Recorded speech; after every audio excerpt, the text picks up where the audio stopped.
Hey YouTube, I'm back today for a pretty cool video for you guys. Doing a little bit more on the new Space Marine Codex. Today we're going to be covering the troops and dedicated transports in this codex. It's kind of a boring section, so I'm going to try to make it as quick as I can. Not too many interesting changes or anything, but you know, they're troops, they're not supposed to be interesting or amazing. So first we have our attack squads. They cost 70 points for 5 men now. Everyone's ballistic skill 4.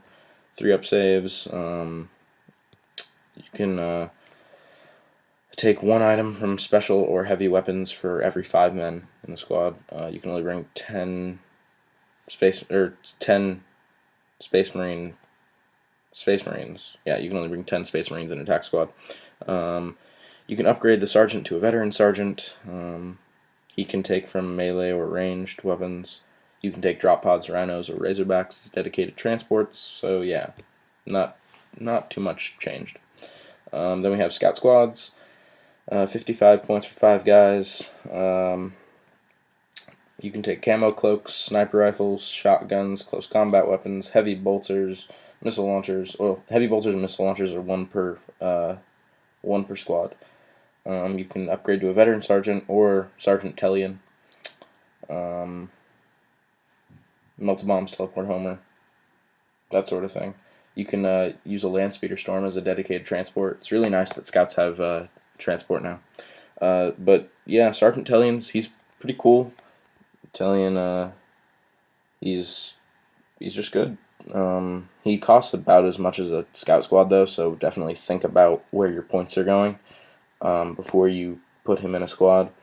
And make sure you actually need him, because I can definitely see where he would just be useless. Because, I don't know, it just seems like some of his stuff is cool. You know, he has scout, stealth, move through cover, infiltrate, combat squads, acute senses, that kind of thing. But I don't know. I don't know if he'd be useful all the time. Try him out and figure it out. Then we have, if you are playing Black Templars, you have 1 additional troop choice, which is the Crusader squad. 5 initiates, 70 points, so just as much as an attack squad, and they have the same stat line, so that's good. You can include another 5 initiates, and then you can include another 10 neophytes, and the only rule with that is you can't have more neophytes than initiates. Neophytes are just 4 points less than the initiates, and they have a scout save and BS3. So they cost a little less than scouts, so that's cool. But all in all, you could have a 20-man squad, half initiates, half neophytes. You can upgrade 1 initiate to a sword, brother. You can replace bolt guns with chainswords, so they have bolt pistol chainsword. One initiate can have a heavy weapon, or a power weapon, or a power fist. A different initiate can take from special weapons.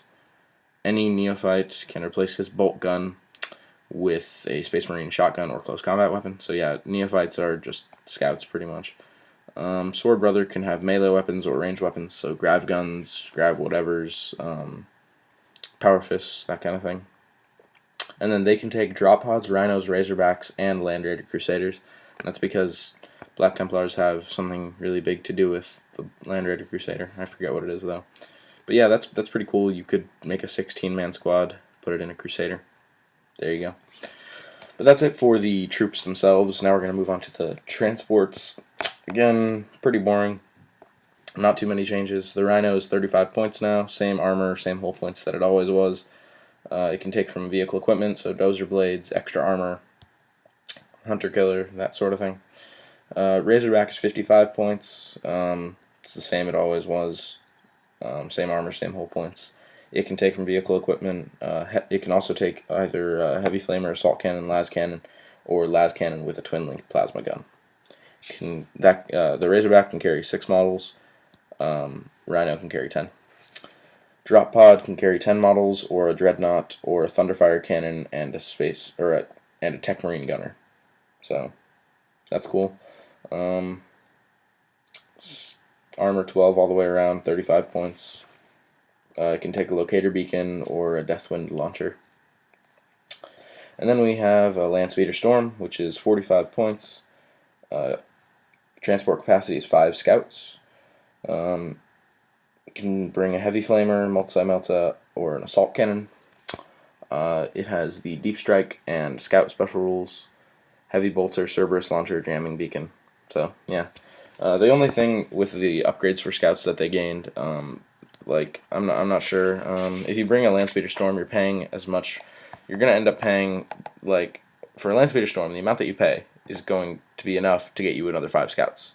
So you have to think, well, can I just use my scout movement and get them to where I want them anyways, or do I really need that Landspeeder Storm?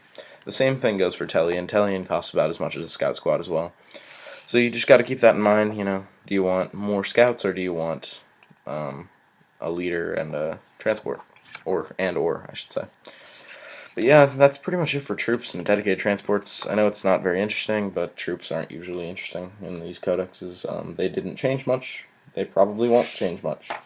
But that's it for this section. Next time we're going to be going over the elites, which should be fun because there's a lot of elite choices.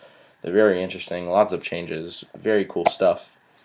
But that's pretty much it for this video. Thank you guys for watching, and I will see you next time.